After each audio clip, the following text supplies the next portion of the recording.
Very good evening to all of you. As of now, I think there are 63 participants. It's a very good number.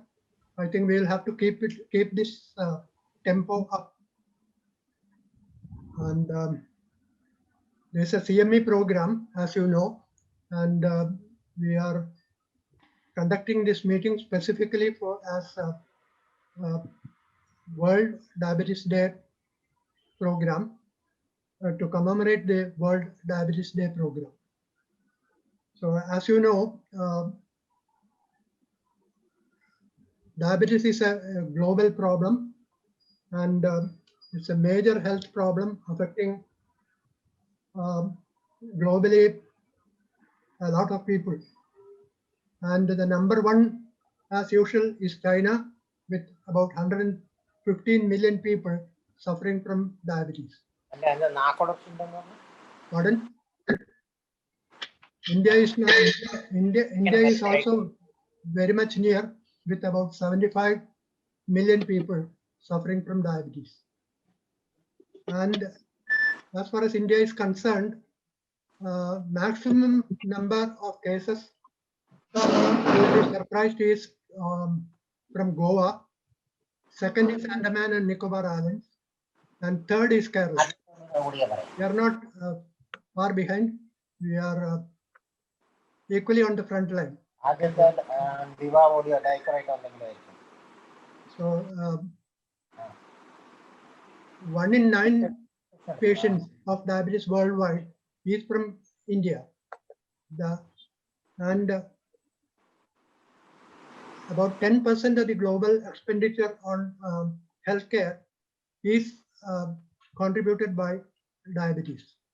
So all these figures show the seriousness and the importance of observing World Diabetes Day, and also to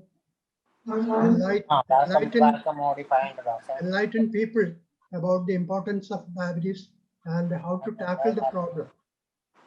And with this in mind, Government of India has emulated a national prevention program for diabetes, which will, I think those who are not speaking, please unmute. So please mute. World Diabetes Day, as you know, is observed throughout the world on 14th of November. And as you may know, this is done on 14th because the founder or the person who has invented or discovered insulin is Sir Frederick Banting, along with Charles Best in 1922.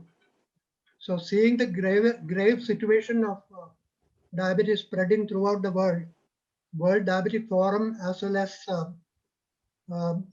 WHO considered and decided that 14th November will be the World Diabetes Day. And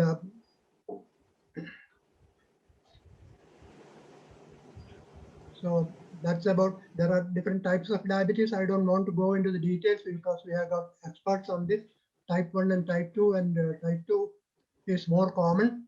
Type 1 is not that common, but not, there are cases of type 1 also. And those are the things. And I would like to place on record the my gratitude to Trinity Eye Hospital for hosting this webinar this evening and arranging it in a very nice way. And for the participants, there is a pleasant surprise, a sweet surprise, in the sense lucky person will be getting a surprise gift from Trinity Eye Hospital. And we have got two eminent speakers this evening. One is Dr. Arun, senior physician, and is main interest is in diabetes, and he will talk to us on the modern management of diabetes. We have with us Dr. Rekha, senior consultant vitreoretinal surgeon, who can tackle any vitreoretinal problems. She is trained for it, and she has got a lot of experience. Even though she looks young, she has got a lot of experience, and she will be able to deliver the goods. As far as vitreoretinal problems are concerned, I think it will be a blessing that she is with us, especially for the people of Palakkad and also surrounding districts will be benefited. Welcome, Dr. Rekha. Thank you, sir. Thank you. And warm welcome to Dr. Arun also. Arun is, I think, missing. Arun. I am here. Thank you. I am here. Okay. Warm welcome to Arun. And warm welcome to each and every participant. The senior leaders of IMA, my ophthalmology colleagues, and everyone, each and everyone. A special welcome from IMA Palakkad. Before starting the CMA, I would request Dr. C.K. Chandrasekharan to say a few words, because our annual meeting, the Kerala State Branch, IMA Kerala State Branch annual meeting was conducted on 3 days last week. So important inputs he will give in 5 minutes, and that we can follow that with the CME program. First Dr. Arun and then Dr. Rekha. Over to Dr. C.K. Chandrasekharan, past President, IMA Kerala State Branch. President Dr. Rajav Bharat Nair, Secretary Dr. Raji, Treasurer Dr. Dilip Kucharia, my dear friends. Let me talk a few words regarding the annual conducted on 14th and 15th of this month. Central Council meeting was on Saturday, and the installation of the President Dr. P.T. Sakaria and team was on next day on Sunday. And Dr. P.T. Sakaria was installed by National President-elect Dr. Jailam. Dr. P.T. Sakaria in his presidential address told that we have to increase our membership in IMA. That is his first priority, because about 70,000 people are registered in TC Medical Councils, but just half, 35,000 is only the membership of IMA. So we have to bring all the doctors practicing modern medicine under the umbrella of IMA. And as you know, IMA is having so many schemes for the benefit of the member, for the benefit of the family, for the benefit of the society. We have to make all the members join in the scheme. And the present day doctor practicing modern medicine is under great stress and strain. He is faced with so many challenges like attack and assault, NMC, Consumer Protection Act, Clinical Establishment Bill, etc. etc. NMC is now a reality. Medical Council has already got, and the present central government is trying its level best to make a Khichdi course, to MBBS course. Their aim is one nation, one system, and this is very great detrimental to the IMA. And also they are giving permission for the paramedicals to practice. So that is also very much detrimental to the IMA. So the National IMA, his Secretary General Dr. Ashok told that they will do all sorts of lobbying as usual. Then if legal remedy, legal consultation will be taken and try for legal remedy. If not, there will be, we have to show some agitation. And so I am requesting everybody, all members, to be ready for an agitation if needed. And I have got a request to the young doctors, young members, because they have to come and join IMA, because it is for them to face all these things. We are here only to lead you. So IMA's idea is each one catch one and catch the young. So with these few words, we are having our World Diabetes Day program, and you are all eager to hear Dr. Arun and other speaker. I don't know the name. So I am putting a full stop for the talk. Thank you very much.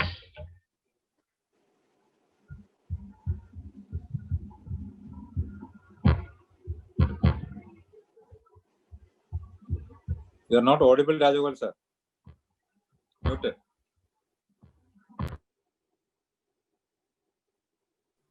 Okay. Am I audible? Yes, yes. Okay. I also joined Dr. C.K. Chandrasekharan to request all the participants to at least enroll one new member, and those who are already members to join all the schemes so that you are protected, your family is protected, and you are able to practice modern medicine peacefully. This is the most important request I have to make. Shall we go on to the first speaker, Dr. Arun? Dr. Arun, please. Yes. At the outset, let me thank the organizers of this meeting, IMA Palakkad and Trinity, for inviting me to share a few words about diabetes in 2020. Diabetes is a very vast topic, and Dr. Rajagopalan has initially warned me that don't talk more than 15 minutes. So I'll try to make it short and precise. I will try to. Oh, now I have to. Who is the host? I want to share the slides. So the host should give me the Trinity I care. Please give me the right to share screen. In there, I don't have the right to share the screen now. I'll just wait. So diabetes, I just start the ball rolling. I'll be talking a little bit about diabetes management. What is the Arun, it is done. Okay, oh, yes. Now I do.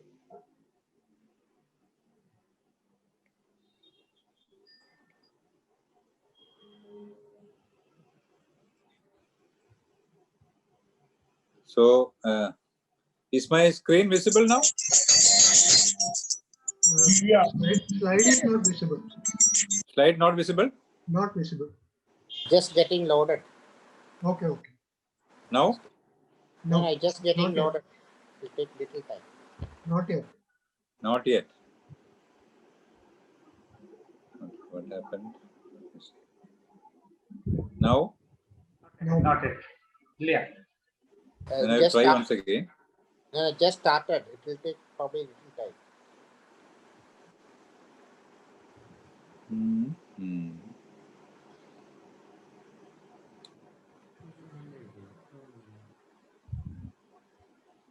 Can you see now? No, nothing is there. Then I will try again. I don't know what happened.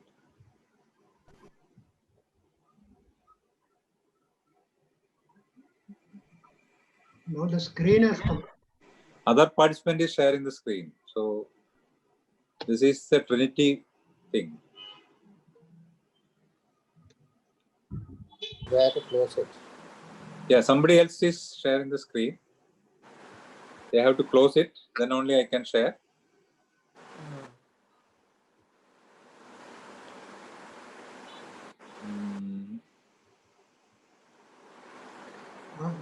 My other participant is sharing.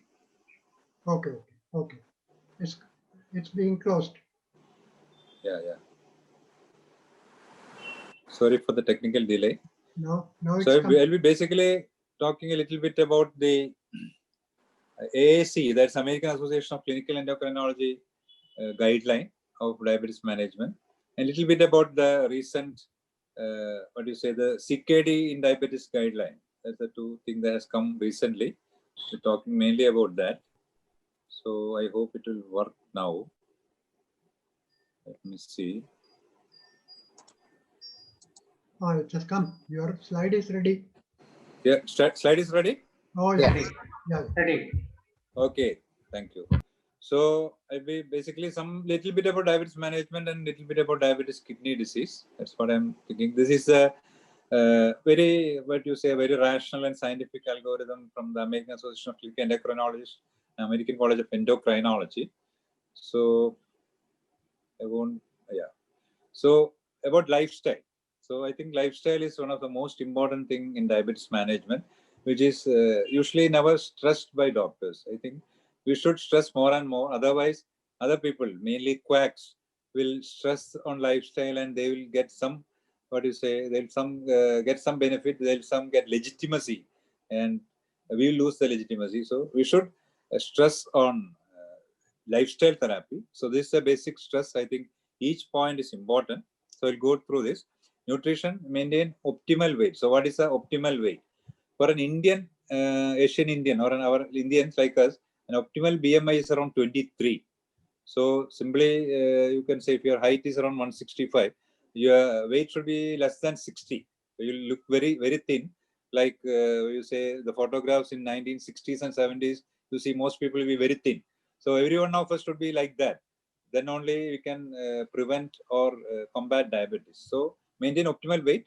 Calorie restriction is very important. And for an Indian, I think carbohydrate restriction is very important. We eat around 65 to 75% of our energy come from carbohydrate.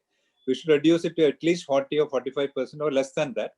So calorie restriction along with carbohydrate restriction.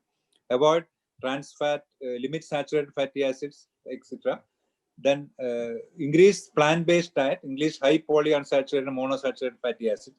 I think we are using a lot of plant-based diet. So again, this is more of an American recommendation. Our problem is our plant-based diet is mostly either this potato or something like that, or chena chamber, something like that. We usually again carbohydrate.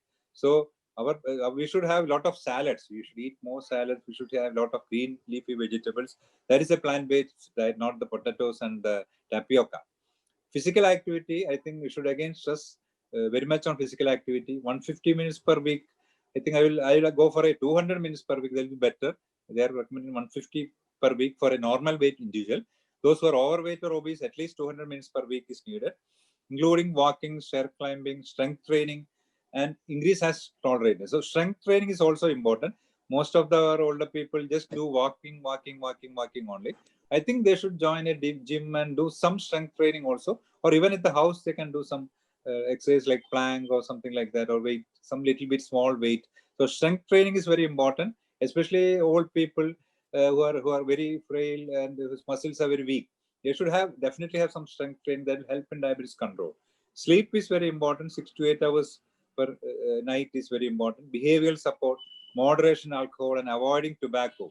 So these are the lifestyle therapy, very important.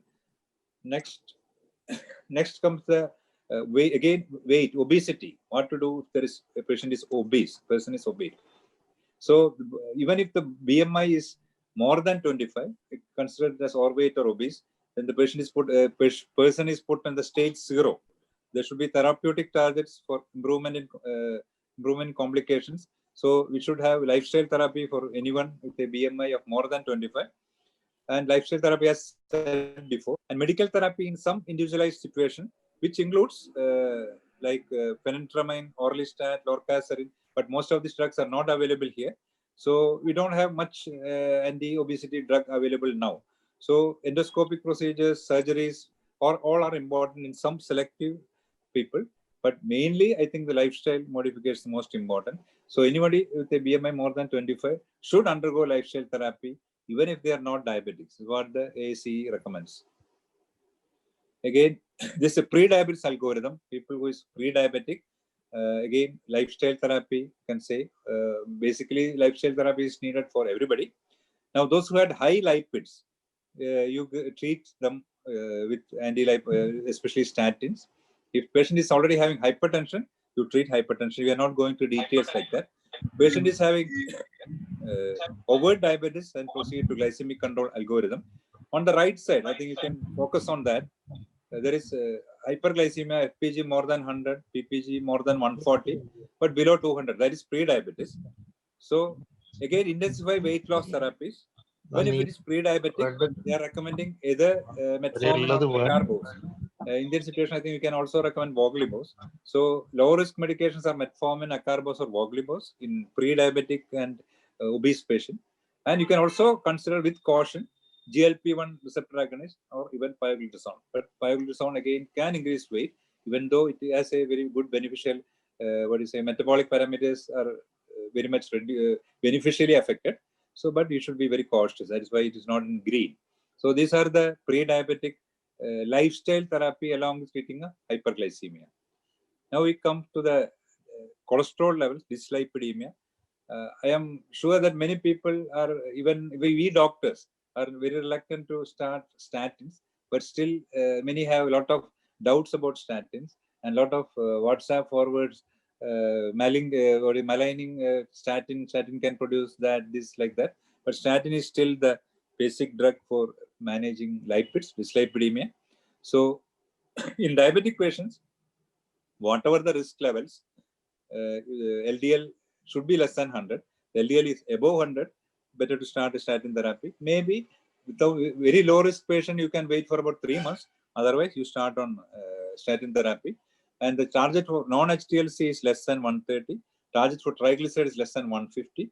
And target for ApoB is less than 90. So depending on the risk level. So patient is having a very high risk, then the LDLC target will be less than 70. Patient having an extremely high risk, already having a bypass or a angioplasty and all, then the LDL target is less than 55. Many a time with statins alone, you may not be able to get that much lowering of LDL. So you may have to add ezetimibe or PCSK9 inhibitors or other very rarely cholestyramine niacin, but they are very weak. So high dose statins or ezetimibe or add on with PCSK9 inhibitors. This is how dyslipidemia is managed. So statin plays a very important role. Just managing diabetes is not enough. You have to prevent macrovascular complications, and the main weapon for that is statins. Yeah, but hypertension, the goal is systolic less than 130, diastolic less than 80. You have to see that it's not 140 or 90. Ideally, it should be less than 130 and less than 90.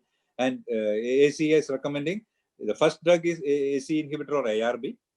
Along with that, you can add a calcium channel blocker or a thiazide or a beta blocker. So AC or ARB should be definitely there. So in all diabetic patients, hypertensive, there should be on ARB or AC inhibitor. Along with that, if it's not getting controlled with AC or ARB, you have to add other medicines. Many hypertension guidelines now advise starting with 2 drugs, low dose 2 drugs. So in such a situation, low dose 2 drugs will be either an AC-ARB with a calcium channel blocker or AC-ARB with a diuretic.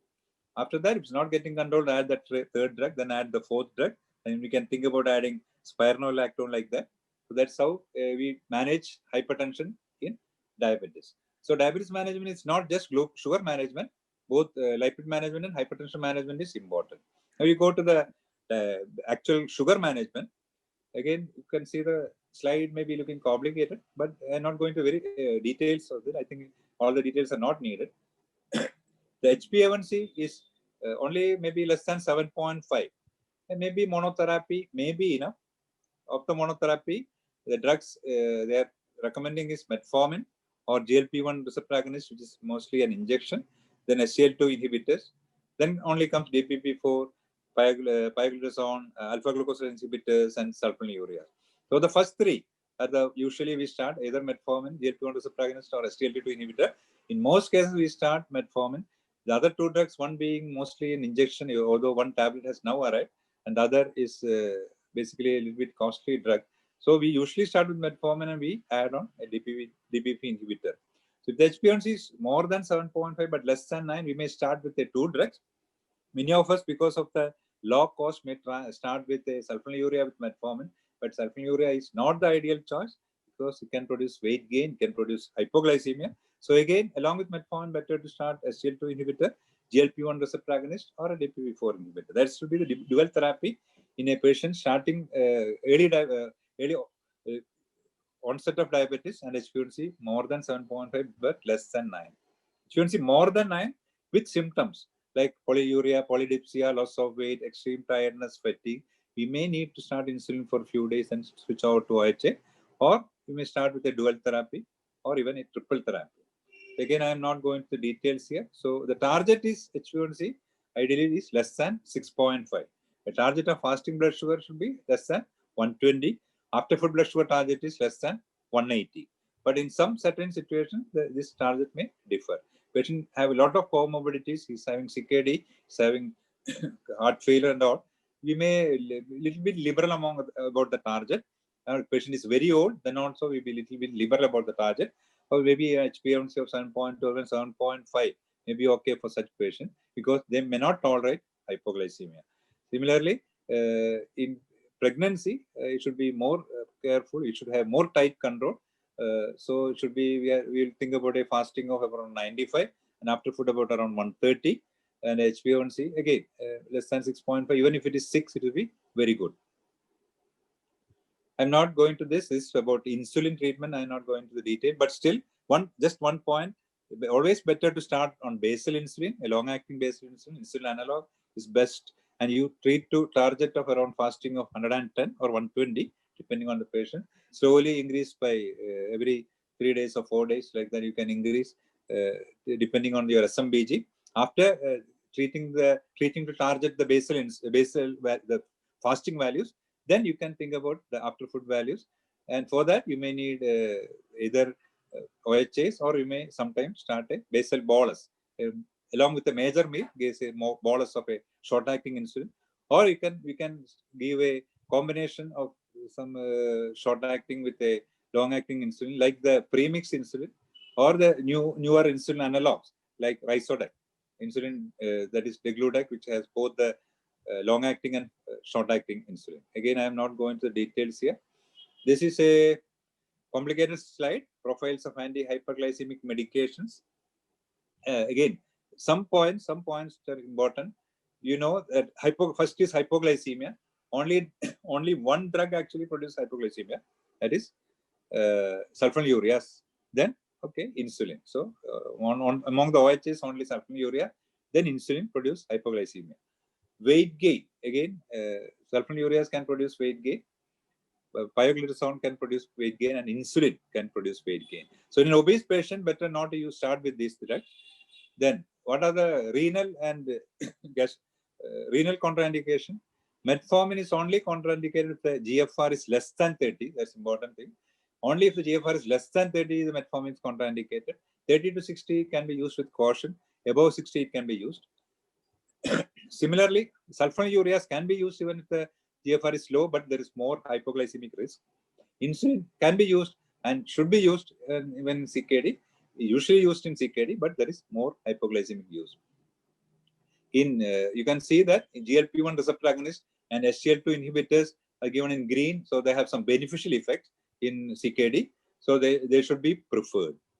GI side effect, we know that metformin can produce some GI side effect.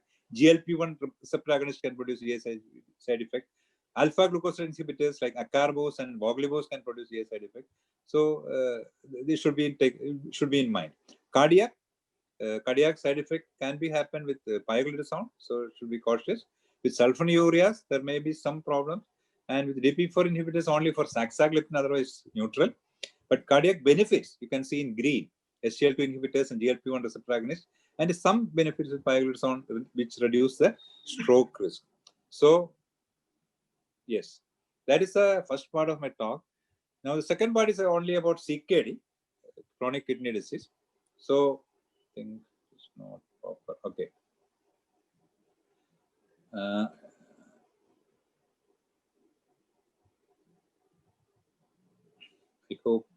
I think this figure is very important. Diabetes CKD. You can see on the right side, all patients, most patients, and some patients. So all patients should stop smoking, should have good nutritional therapy, should exercise. All patients should have good glycemic control. All patients should have good blood pressure control, and all patients should have good lipid management. Okay. So in diabetes and CKD, most patients will be given either RAS blockade, that is AC inhibitor or ARB, and most patients should be given SGLT2 inhibitors. We know that SGLT2 inhibitors have a lot of renal protection. Many studies are coming out with saying that it have very good renal protection. So SGLT2 inhibitor should be a part and parcel of all prescriptions of a diabetes with CKD. And in some patients, we may need a antiplatelet therapy. This is actually in a nutshell of diabetes in CKD. So this, as I said before, AC inhibitor or IRB should be initiated in patients with diabetes, hypertension, and albuminuria. That I think most of us know. So one of the problem here is potassium can increase, creatinine can increase if you start on AC and IRB. So we should watch for it. So if creatinine rises by more than 30%, then you should be cautious. You may have to sometimes withdraw or reduce the dose. Also, the potassium also increases with more than 5. Then also you may have to withdraw or stop AC or IRB. So this is how we monitor serum creatinine, potassium while during AC ARB treatment. Again, I'm not going to the details here. We reduce the dosage or stop if there is more than 30% increase in creatinine or if there is a definite hyperkalemia. Now, usually AC and ARB are never combined. So you use only one agent. Never you should combine the thing. Mineralocorticoid receptor agonist is effective for managing hypertension but can produce hyperkalemia. If patient is on mineralocorticoid receptor antagonist like aldactone, you have to be very careful about potassium. These are the drug causing hyperkalemia. We know that NSAIDs, beta blockers, cyclosporin, tacrolimus, amiloride, lot of drugs can produce hyperkalemia. Even ketoconazole can produce hyperkalemia. So you should be cautious. Patient who is on CKD, ideally drugs causing hyperkalemia should not use. Now we know that all patients should stop smoking. I'm skipping this slide. Okay. Then what is something called a glucose management indicator? This is something new that is coming. I think we'll skip it. Yeah, here. Glucose monitoring terms. You should know what is this. SMBG, I think most of people know, self-monitoring of blood glucose. CGM is continuous glucose monitoring. There are 3 types of CGM. One is a retrospective CGM, and glucose levels are not visible while the device is on. Instead, a report is generated for evaluation of the CGM is removed. This is the older type of CGM that we use. When we have put it inside over your skin, then after 14 days, you take it out and then get a report. So it's a retrospective CGM. Then something called the real-time CGM refers to sensors transmitting and or displaying the data automatically throughout the day. Here we have a sensor and a device which will automatically transmit it and show it. That's a real-time CGM. Also, this intermittently scanned CGM, that is a flash CGM or the Abbott's Freestyle Libre. The third thing is now we are usually using it because that's a cheaper thing. Every 15 minutes, a blood glucose value is received. So it's called an intermittent scan CGM. All the CGMs are very important because we have a new concept coming in diabetes. I think it is a new concept which came in 2020. I think it came in 2019, but it's become more accepted in 2020. This concept is called time in range. That is the time in which the blood sugar is in range. The range we can decide. Most often we decide the range of around 70 to 180 milligrams per deciliter of blood sugar. So if the time in range is more than 70%, you do a CGM, so 14 days or so like that. And if you see the time in range, if it's more than 70%, you think that the control is very good. If it is between 50 and 70 is not adequate. If it is below 50 is very poor. So this time in range concept is very important. Also the time below range and the time above range concept. The time below range should be very less. Time below range means hypoglycemia, especially patients having a lot of comorbidities, especially CKD or heart failure. They develop hypoglycemia, the mortality rate is very high. Also, time above range should be very less in patients who are, especially in pregnancy. In pregnancy, time above range, the time above range, the more problem with the fetus. So in pregnancy, if you're doing a CGM, time above range should be very, very less. So overall, the time above range should be very less, but in pregnancy, it should be more careful. So I think 1 or 2 slides I will finish. I won't waste too much time. It's already 8:15. So this is, I think, an important slide. I think you can take some time for this. It's a glycemic monitoring and targets in patients with diabetes and CKD. We recommend an individualized HbA1c target ranging from 6.5 to 8. So So in CKD, everybody, we don't target 6.5. That's the most important thing. In some people, you may target even 8. So in which kind of patients? That's important. So I think you can see on the left side, less than 6.5 in CKD grade 1. Grade 1 means more than 60%. The EGFR is more than 60. So you don't have any what do you say? No macrovascular complication, absent or minor macrovascular complication. Comorbidities are very few, and life expectancy is long. This is not an 85-year-old patient; it's a 50-year-old patient. Okay, and the hypoglycemic awareness is present. That's one important thing. Some people have this hypoglycemia unawareness. Very chronically diabetes for 30 years. They don't know how when they become hypoglycemic. They won't have the usual hypoglycemic symptoms. So in such a patient, it will be very difficult to keep a HbA1c of 6.5. So if the hypoglycemia awareness is present, you try to target below 6.5. Resources for hypoglycemia management is available. The patient can be suddenly taken to a hospital to give 25% dextrose, or a patient has a glucagon pen which can push an injection. So if such a thing is available, you can target for less than 6.5. And the propensity of treatment to cause hypoglycemia is low. The patient is taking only not sulfonylurea, only some other drugs do not produce hypoglycemia, like SGLT2 inhibitor, like DB4 inhibitor, like GLP-1 receptor agonist. So then it's low, so it's useful. HbA1c more than 8. CKD grade 5, you should think about an HbA1c more than 8. There are macrovascular complications. It's very severe. Patient is already had an amputation. Patient had a bypass, like that. Comorbidities are many. The life expectancy is short. Patient is already 80 years. You don't expect to live more. There is hypoglycemia, unawareness.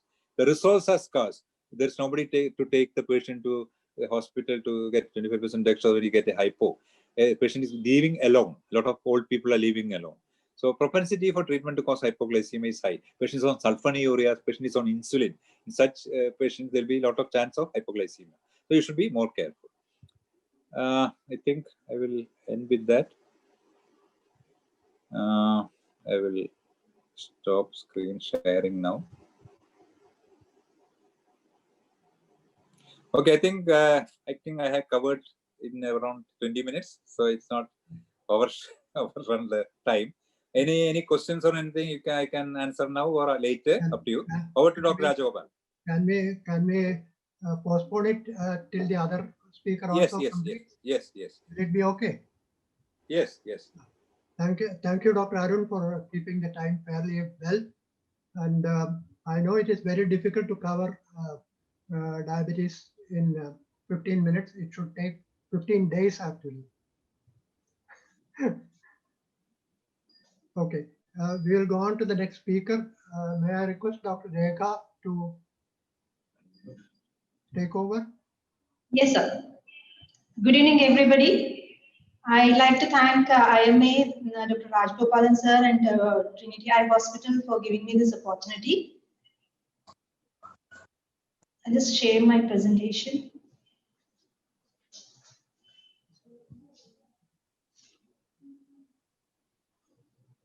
Is it visible, sir? Very good. Yeah, you can go ahead.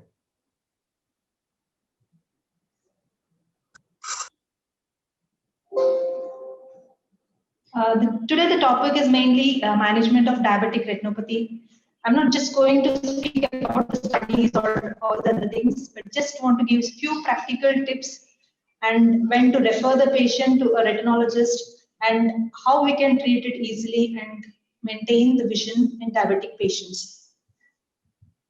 So what are the objectives of this presentation? Firstly, we have to recognize the importance of diabetic retinopathy as a public health problem. Second, we have to identify factors for diabetic retinopathy. Thirdly, we should understand the role of these risk factors, the control of these risk factors, and an annual dilated eye examination and maintain vision in diabetic patients. And finally, describe and distinguish between the stages of diabetic retinopathy and management of it. Why is a diabetic retinopathy a public health problem? Both diabetic retinopathy and diabetic macular edema are the leading causes of blindness in working age population in India.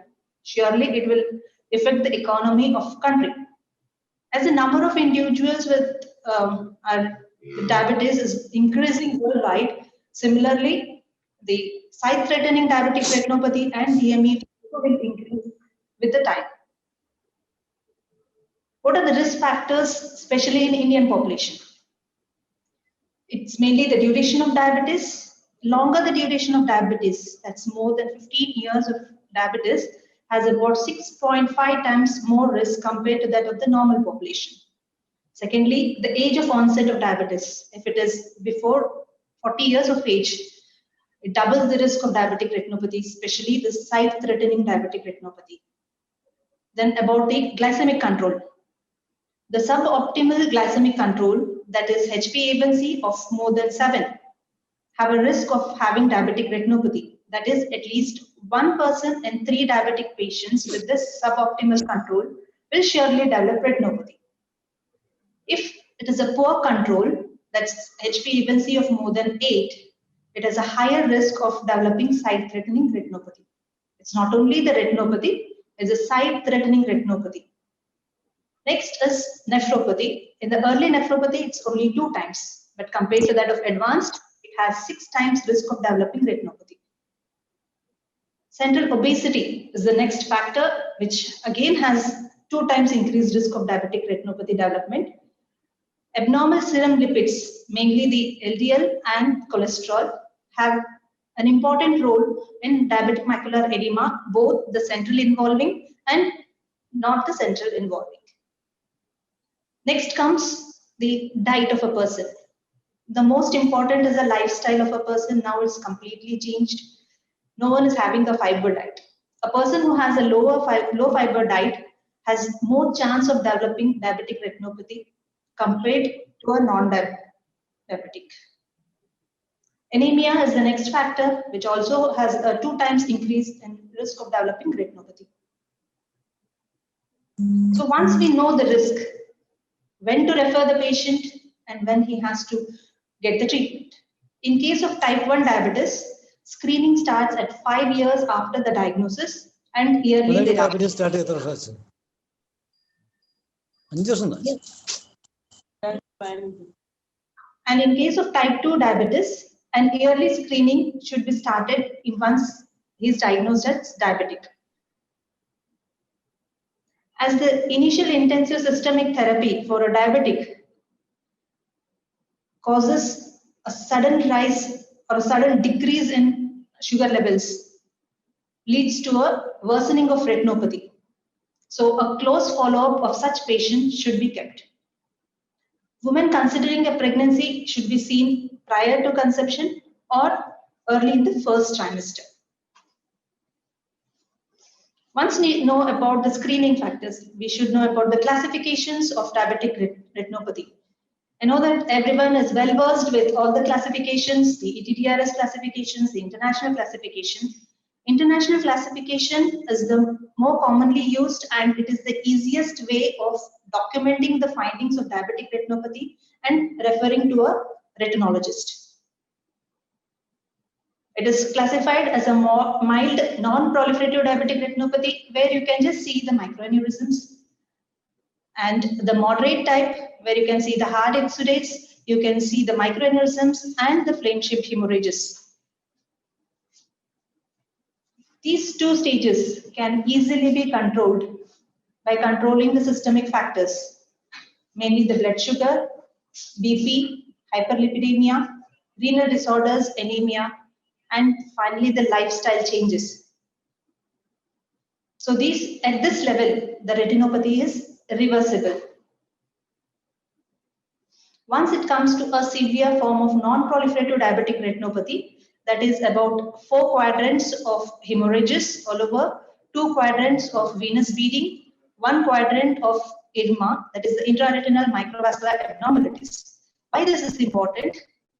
Because if only 1 finding is there, it has 15% risk of developing to proliferative diabetic retinopathy within a year. But if 2 findings are there, then it has about 45% risk of developing into a proliferative diabetic retinopathy in 1 year. Here, the role of FFA comes into role. Nowadays, everyone tells FFA is out of date or anything, but it has its own importance and it will differentiate and show us whether it's an ILMA or it's a neovascularization. As ILMA is a connection between the capillaries and they are the new vessels, they don't leak on angiography. Whereas the neovascularizations are the newly formed, they are still the infantile type of vessels with a thin vessel wall and they tend to leak on angiography. Next, coming to the proliferative type of diabetic retinopathy, where you can find a neovascularization of the disc and neovascularization elsewhere, along with the diabetic macular edema. Again, the role of FFA can be there in case of proliferative, because once we see it as a clinical type proliferative, we feel like FFA is not required. But once we have to explain to the patient what is the prognosis of the disease, how it can be treated, whether the laser will give a good effect or the injections will give good effect, angiography really will play a role. It will just show us the clear-cut area of the capillary non-perfusion areas, the extent of it, and also the role of macular ischemia, which shows that the treatment, with the full treatment also, the visual prognosis is very bad.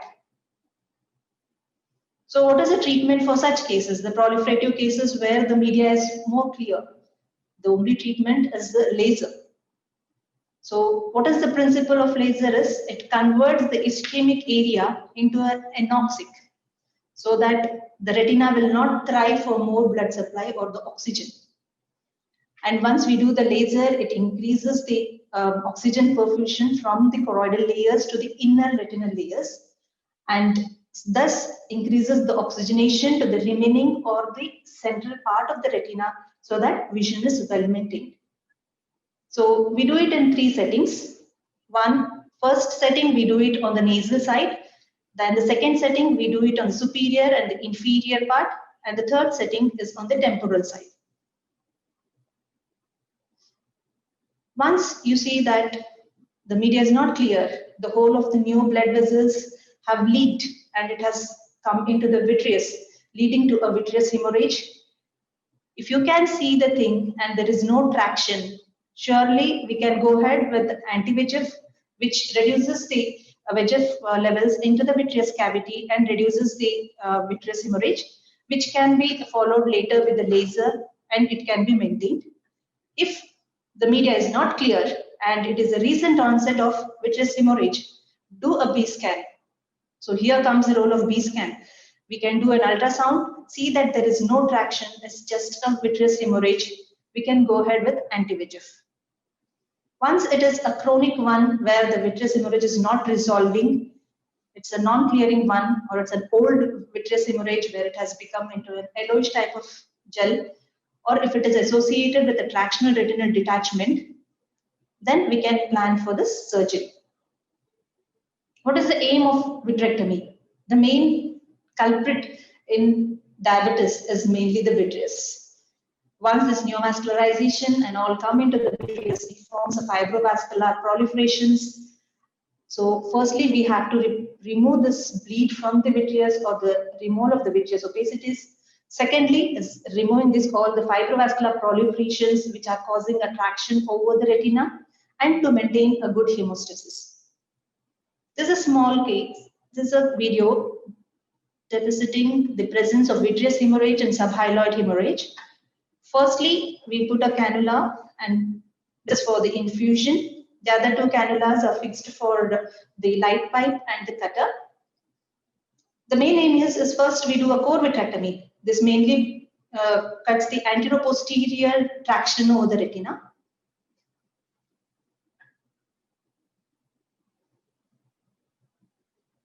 Once this whole of the peripheral gel, the anteroposterior traction is removed, this is the subhyaloid hem, which can be sucked with a suction with cutter itself. This is the fovea, which you can clearly see, and it's well attached. The prognosis will be good in this case. Once this is over, we can tackle the nasal side of the fibrovascular proliferations and finally laser it.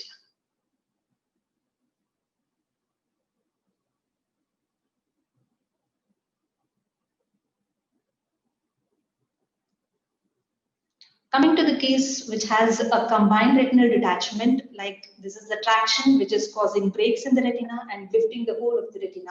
That's a combination of a tractional retinal detachment and a rhegmatogenous retinal detachment, or only a plain retinal tractional detachment. So OCT plays a very important role in it because it shows whether the fovea is involved along with the detachment, or if the traction is just threatening the fovea. So these two are the indications for vitrectomy. And second thing is it will show us the second membrane. So this is most of the time there is a lot of vitreoschissis in the vitreous in diabetic patients. So it forms a lot of membranes. So when we are doing a vitrectomy, if we don't go to deep and remove the second membrane, there is a lot of bleed intraoperatively. So OCT plays an important role in showing us these tractions and also about the multiple point attachments of the vitreous. This is a case with an obvious visible second membrane where you can see that if we go through the correct plane and lift the second membrane along with the other vitreoschissis layers, the bleed is very minimal intraoperatively.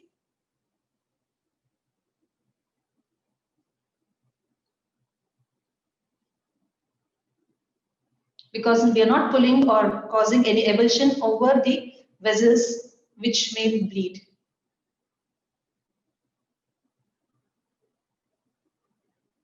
This is another case wherein there is no obvious second membrane seen. It's very difficult to get the plane. So we try to lift it and get the plane exactly, but the chance of bleed is more in such cases. But once we go to the correct track, the bleed will be less.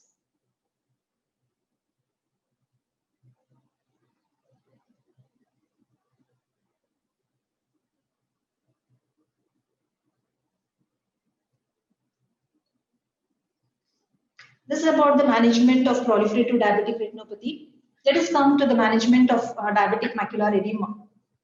As already told, the international classification stands good for referring the patient and documenting the findings by a physician or the diabetologist and referring to a retinologist, because it just has considered the presence or absence of hard exudates and the retinal thickening.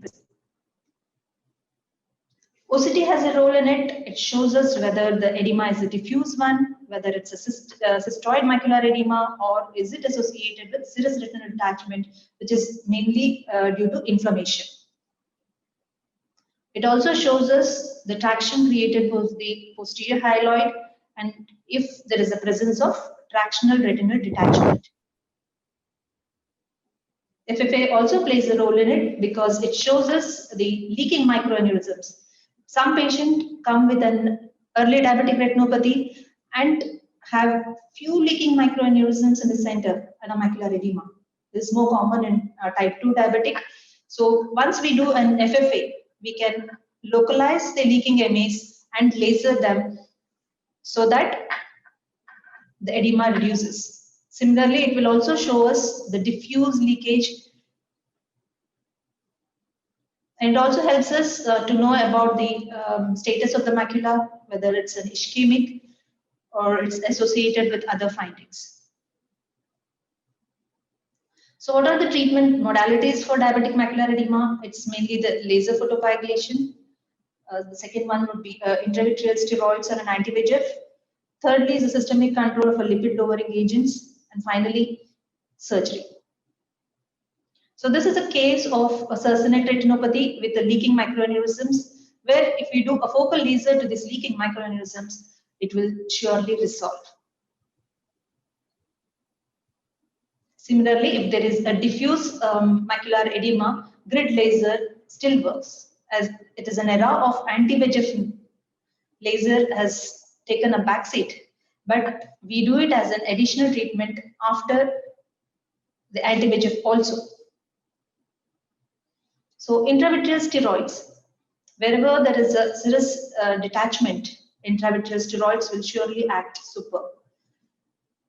The only drawback of it is it may lead to an increase in intraocular pressure, the cataract formation, or the chances of infection is more. The most common or the cheapest form we use is a triamcinolone acetate. And the other form of steroid is an implant called as Ozurdex. I'll be talking about its importance later. Next, coming to the anti-VEGFs. The most commonly used anti-VEGFs nowadays are the aflibercept, bevacizumab, and the ranibizumab. The effect of all these three are literally the same, but practically, because of the cost factor or the patient affordability, we have to choose which one to be given to a patient. So few of the studies proved that aflibercept and ranibizumab had a superior effect compared to that of bevacizumab. The other study proves that if the vision is good, that is, if it is better than 20/32 to 20/40, all the three injections do have the same effect at 52 weeks. But coming to the visual acuity of less than 20/50 or worse, again, aflibercept stands the greatest one. So once we treat with this anti-VEGF, we do everything. Some patients do respond very well and some do not. Why? Because there are few of the poor prognostic factors which are underlying it. Firstly, the hard exudates which are there, and the hard exudate plaque which is at the fovea, reducing the vision. Second is the macular ischemia, which has a very bad prognosis. And thirdly is the diffused macular edema. On an OCT, what are the other risk factors which we can see is the large cyst, which is not responding to any of the treatment, then the epiretinal membrane, the drill, then the hyperreflective dots. So what is the treatment for these?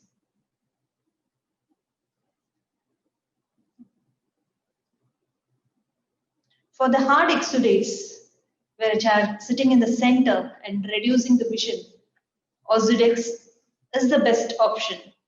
Ozurdex is an implant. It is about 0.7 milligram dexamethasone, and it really works for about 3 to 4 months. As the rebound effect is less, like it works for 3 to 4 months, it will really give a good response. The second thing is it also helps in absorption of these hard exudates. The same study which proves about the Ozurdex and the hard exudate resolution. Then the associated hyperlipidemia, which is the cause for hard exudates. So once they have this significant hard exudates, I want to concentrate on this because once I came to Palakkad, I saw a lot of patients with this hard exudates sitting on the posterior pole, and they are hypercholesterolemia. Even though they are on treatment, still they are into like a resolving stage, but it doesn't resolve completely. So I think so all the endocrinologist or the physician can explain me this thing. Next is the vitrectomy. Where does it work? Where there is an epiretinal membrane which is not allowing our anti-VEGF drug to penetrate easily and reduce the edema. So once we take off the epiretinal membrane,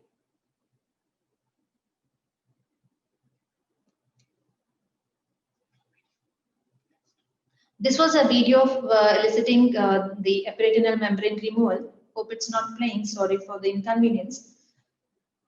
So once the surgery is done, you can see that this is a patient with multiple anti-VEGF injections and steroids and epiretinal membrane. Finally, they are not responding to any treatment. Why? Because the epiretinal membrane is not allowing the drugs to be absorbed properly and reduce the edema.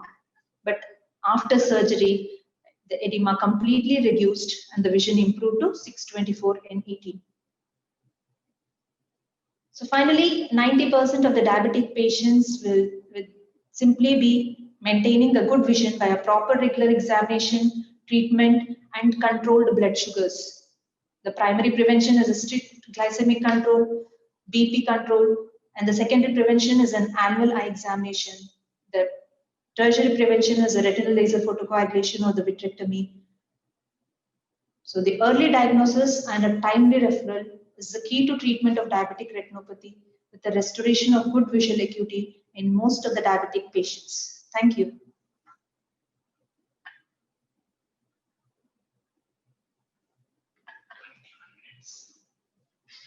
Any questions? Thank you very much, Dr. Rega, for the excellent talk, and more so the beautiful video of your surgery. Thank you. Preeta, one question. Uh, Can I ask a question? Are these procedures done under anesthesia or surface anesthesia? What is it? Sir, we do it under local anesthesia, sir. We give a peribal bar anesthesia and do it. That is what they usually cataract. I thought you are going for an Like cataract. extensive surgery. So I thought If you it may is require. only an ILM peeling and all, we can try with a topical anesthesia. But coming to the longer duration of the surgery, sometimes like 1 hour or 1.5 hours, surely better to go ahead with the local anesthesia. Okay. Thank you. Very well done. The videos are excellent. It looked as if I gone into the abdomen and doing the surgery. Well done.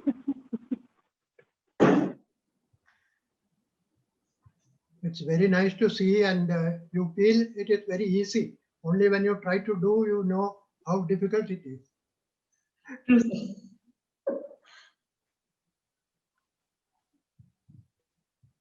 Any questions to Dr. Rega or Dr. Arun? It's open for discussion.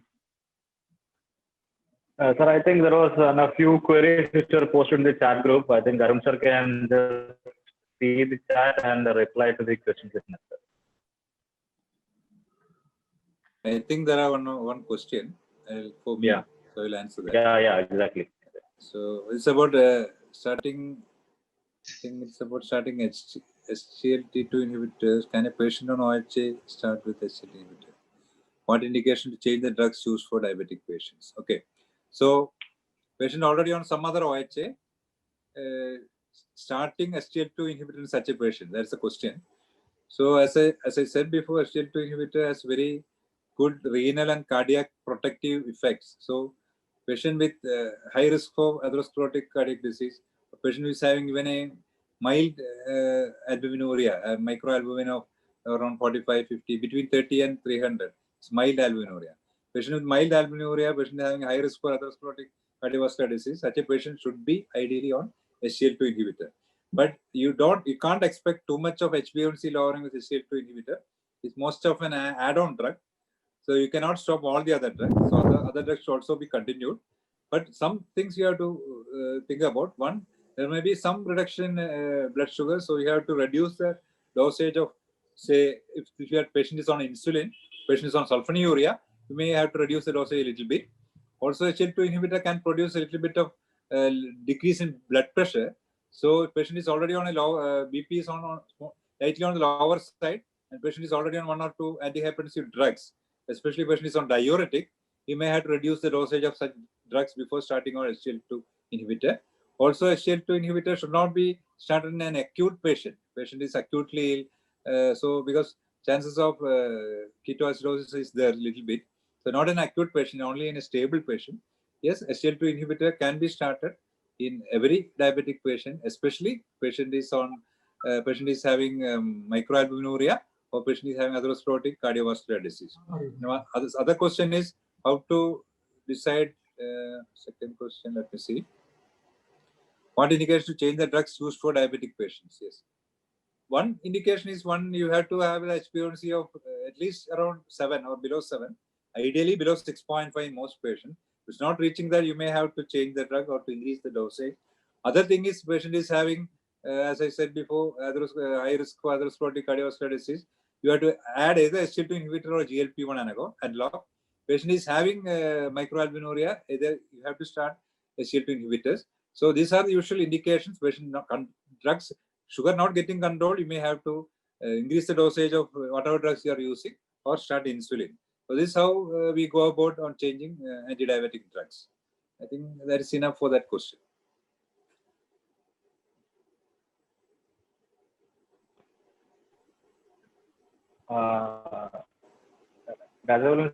I think DMO Dr. Rita ma'am and Deputy DMO Abdul Nasser are also in the meeting. Since they are here, I just request them to inform the members regarding the database collection and all.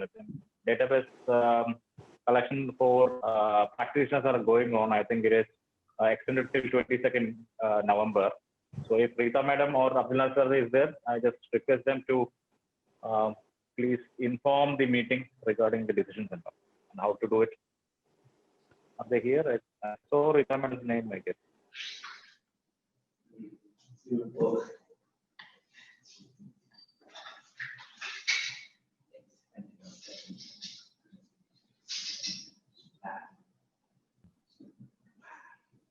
Not here. As far as Nasser, diabetic sir? retinopathy is concerned, I think National IMA had taken it up as a very serious issue, and there was a national screen throughout India, and the chairperson of the scheme was AIOS, former AIOS president Dr. NSD Raju. They conducted a study for the last 2 years, and they have come out with the results. It's quite nice. That was done in combination with the All India IMA as well as National IMA as well as AIOS, a joint venture by the two.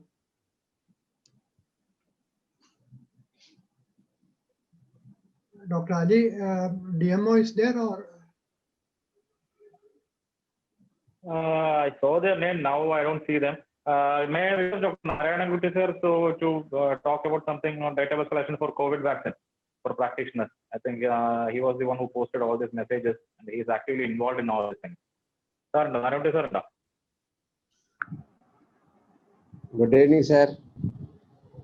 Good evening. Good evening. Hello. Yes, sir. Good evening, So please, Good evening. Good evening. please inform the meeting regarding database. After very informative, after the both informative talks, I thank all for their excellent talk. Actually, Dr. Arun sir and Dr. Rekha madam. Okay, sir. And this is regarding that database for making of the database actually. So that as far as I know, this was up to 22nd, they have extended that date for the database creation. So the district is divided into 14 CHCs actually. So whoever not up to that private consultants and those who are working in the private sector or single man medical officers or something like that, they can contact the respective primary health centers. I was told like that only actually. So any that is thing, let me know so that I can contact the local primary hospital, primary health centers, and whatever possible help can be done. Details I am not aware actually, but I was told that the date has been extended up to 22nd of this month. Anyway, waiting for any further information regarding that. 22nd of November. Okay, and for the information members who are here, Narayana sir has uploaded the forms and all in IMA groups. Yeah, he has uploaded the forms in IMA groups. You just fill up the form. It's not very difficult. And there is also some help video regarding how to fill it up. You can verify that also. And please do the needful as soon as possible. The date was till only today, 20th November, but it is now extended till 22nd November. And those who are having any doubts regarding database management or elderly physicians who are unable to do such things, you may please contact the nearest health center, and the medical officer there will help you out and giving your details to the DM office. Ultimately, all the data will go to the office of the district medical officer. Okay. In fact, they cross-check And it we also. request all the people. Dr. Ali, can I? Yes, sir. Yesterday, today I got a call from the DMO's office after I uploaded the details. They, I think, probably cross-verify it also. Because yesterday, day first day I uploaded, and today morning, I had a call from the DMO's office. Okay. I think they are checking it also. Yeah, they'll be doing it anyway. And just in the evening, we got the information that the date is extended till like 22nd November. So it should be okay. And all hospitals, all people who are involved with hospitals of Palakkad district, all the details of doctors working in the hospitals have to be forwarded from the hospital administration. Please make sure that your hospital has already done it. So Dr. Anoop is the nodal officer for that, Dr. Anoop. Okay. Dr. Anoop, he is the deputy DM, I think. He is the nodal officer concerned with that. Nodal officer of Ardhram project, not deputy DMO, nodal officer of Ardhram project. No. Dr. Deputy DMO, Dr. Anoop is there, DLO. District leprosy officer. Okay, sure. I thought Anoop be. Okay, sir. District leprosy officer, Dr. Anoop. He is the nodal officer. Okay.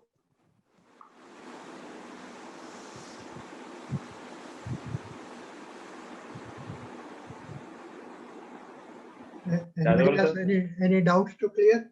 If not, we will go on to vote of thanks. Thanks, Dr.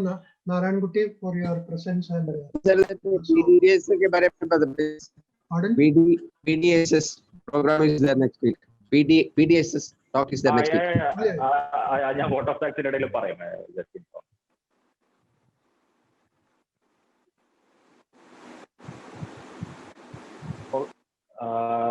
As far as Sir, shall I proceed, sir?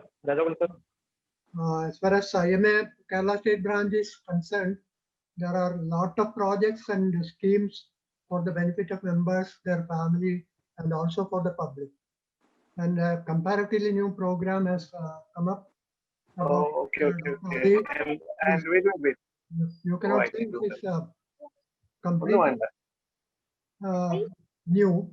And you can choose whether you want to start or you can start privately or you can Please mute your microphone. Please mute your this thing. If there are no doubts, we will go on to vote of thanks and also words about disability scheme. Over to Dr. Ali, please. Okay, so good evening, everyone. I think we had two very crowd-pulling speakers today, and that's why the participation today was really huge. I think it was about 83 or 84. And congratulate Dr. Arun Ennam and Dr. Rekha S, senior physician and senior ophthalmologist respectively, for their wonderful talk for the day. And as I told, I saw DMO, deputy DMO here, and I also saw the names of senior IMA member from Alathur, Dr. Jayadevan. He was also here. Dr. Mohan Kumar from Nanmara, very promising leader of IMA. He was also here during the meetings and all, which means that it was widely public. The publicity was really huge, I guess, and the membership and the attendance of the meeting was also very good. So before vote of thanks, I just want you all to know about the latest scheme of IMA Kerala State, which is Professional Disability Support Scheme, PDSS. Most of the schemes that we are having, like Social Security scheme and all, this is basically as a family support. If in the event of an unfortunate death of a medical person, the family will get the benefits depending upon the scheme membership and the total number of membership that is enrolled in each and every scheme. This scheme, the difference is in case of PDSS, the difference being, if at all in the unfortunate incident of a member having a disability, which may either be a temporary disability or a permanent disability, with incapacitating him to work, the scheme will contribute towards his benefit. In case of temporary disability, if the member is unable to work for 6 months, then a medical board will be constituted. And if the board finds that the person is temporarily disabled, then payment will from this scheme will be provided to the member. And in case of temporary disability, a member can avail any number of times a temporary disability. Only thing is that it has to be certified by the medical board appointed by IMA. In case of permanent disability, if at all a person becomes permanently disabled, after a CVA or maybe dementia or any other illness of an RTA, what happens is, again, a medical board will be constituted.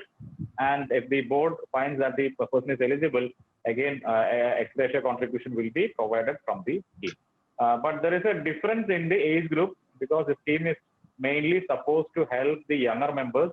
So if the age of the member who is getting permanent disability is below 40, the amount that will be paid to the member will be more than the age group of 40 to 60 and 50 to 80. And this is the only scheme of IMA Kerala State where membership is allowed till 80 years of age. So you can join the scheme till 80 years. Okay, that is a major advantage. No other scheme has membership allowance till 80 years.